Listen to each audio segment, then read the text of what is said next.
April અને મે મહિનાનો તાપ સખત પડ્યો એવો તાપમાં ડામર પીગળે તો સમજાય એ બાબત સ્વાભાવિક છે, પરંતુ હાલ અત્યારે જૂન મહિનો ચાલી રહ્યો છે, વાદળછાયું વાતાવરણ છે, વરસાદના એંધાણ છે અને તે વચ્ચે પણ ડામર પીગળી રહ્યો છે. મિત્રો, લાલબાગ બ્રિજ પર સરફેસિંગ માટે જે ડામર નાખવામાં આવ્યો હતો તે પીગળ્યો છે. કોન્ટ્રાક્ટરની કામગીરી પર પ્રશ્નાર્થ ઊભા કર્યા છે અતુલ ગામેચી સામાજિક કાર્યકર છે. તેઓ કહી રહ્યા છે કે આમની કામગીરી પર પ્રશ્નાર્થ છે, એટલે કે આમના પર કડકમાં કડક કાર્યવાહી થવી જોઈએ, કારણ કે ડામર પીગળ્યો છે. અહીંયાથી હજારો લોકોની મુસાફરી રહે છે. અકસ્માતનો પણ ભય એટલે કે ભીતિ પણ સતાવી રહી છે. રેતી પાથરવામાં આવી છે. સરફેસિંગનો ડામર જે લાલબાગ પર પીગળી ગયો છે, તેને લઈને અનેક પ્રશ્નાર્થ ઊભા થયા છે.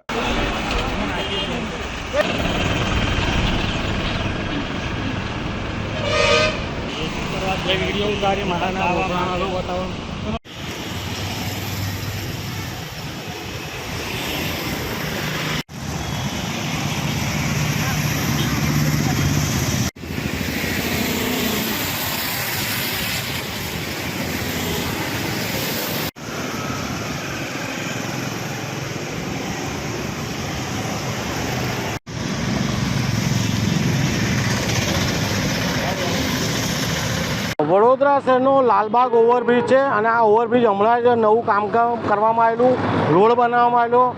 એના પછી અત્યારે જોઈ શકો છો ડામર ઓગળી રહ્યો છે.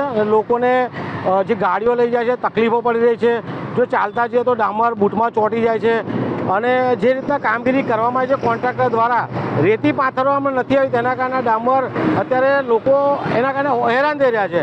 તો આપણા જાડી ચામડીના કમિશનર સાહેબ, જાડી ચામડીના અધિકારીઓ ને જાડી ચામડીના જે પણ લોકો છે એમને બે હાથ જોડે વિનંતી છે કે અમારા વડોદરા શહેરની જનતા માટે કંઈક કરો, વેરાનું વળતર આપો, આવું હેરાન ના કરો, મહેરબાની કરો અને જલ્દી રેતી પાથરો આવી જાઓ સાહેબ. જે હોય તે અધિકારી હોય, કોન્ટ્રાક્ટર હોય, થોડીક તો દયા કરો, અમારા વડોદરા શહેરની જનતાની મહેરબાની કરો અને રેતી પાથરો.